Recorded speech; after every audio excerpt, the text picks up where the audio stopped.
আইৰ বিনন্দিয়া কোলাত সৰগতকৈও অধিক সুখ। বুকুৰ সোঁমাজত যদিও মাতৃৰ মমতা, মোক পথালি কোলাত লৈ বহিবলৈ মোৰ আইৰ সময় নাই। মোৰ আই গাই জীৱন আৰু জীৱিকাৰ গান। মোৰ আয়ে নাজানে ঘড়ীৰ সময়, ঘৰমুৱা পক্ষীৰ কিৰিলিত বেলিটো সামৰে। সন্ধ্যা লগা গৰখীয়াই খেদি অনা গৰুজাকৰ ধূলিৰ চিনাকি কোনটোৰ হতে ঘৰলৈ উভতে।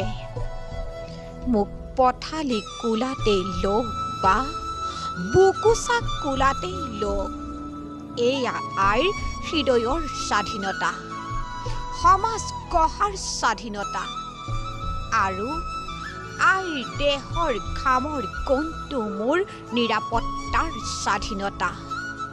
বুভুক্ষু হ'বলৈ ভাগ্যই নিদিয়ে, বুভুক্ষাৰ বাবে সময় আৰু কৰ্মই জীৱনৰ চিনাকি দিয়ে। এটাই মাথো সান্তনা, পেটে ভাতে খাই থকা। মোৰ আয়ে নাজানে আৱশ্যকতাৰ অত্যাৱশ্যকীয় প্ৰয়োজনীয়তাৰ কথা।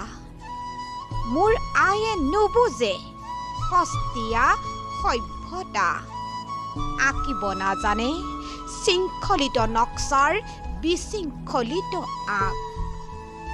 মোৰ আয়ে নুবুজে চকুত কাজল লগাই চকুৰ যতন লোৱাৰ কথা, নখত নেইল পলিচ লগাই নখৰ যতন লোৱাৰ কথা। প্ৰসাধন অবিহনেই থিয় দিয়ে আইনাৰ সন্মুখত, প্ৰতিদিনে কুৰুৱা বতাহত উৰুৱাই দিয়ে বিলাসী সপোন। ফটা আঁঠুৱাৰ তলত সপোনৰ শুকুলা ঘোঁৰাত উঠি দৌৰে, মহবোৰে শ্লোগান দিয়ে। মাতৃত্বৰ মৰম আৰু দায়িত্বৰে গঢ়ে আত্মনিৰ্ভৰশীল জীৱন। মোৰ আয়ে মোক পথালি কোলাত নললেও মোৰ আক্ষেপ নাই, বুকুচা কোলাতে ডাঙৰ হম।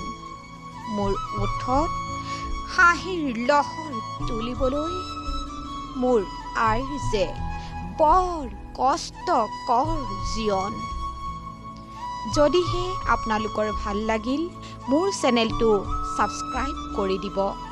আন এটি কবিতাৰ সৈতে মই বুলমণি বড়িয়ে আপোনালোকক পুনৰ লগ পোৱাৰ প্ৰতিশ্ৰুতিৰে আজিলৈ বিদায় মাগিছোঁ। ধন্যবাদ।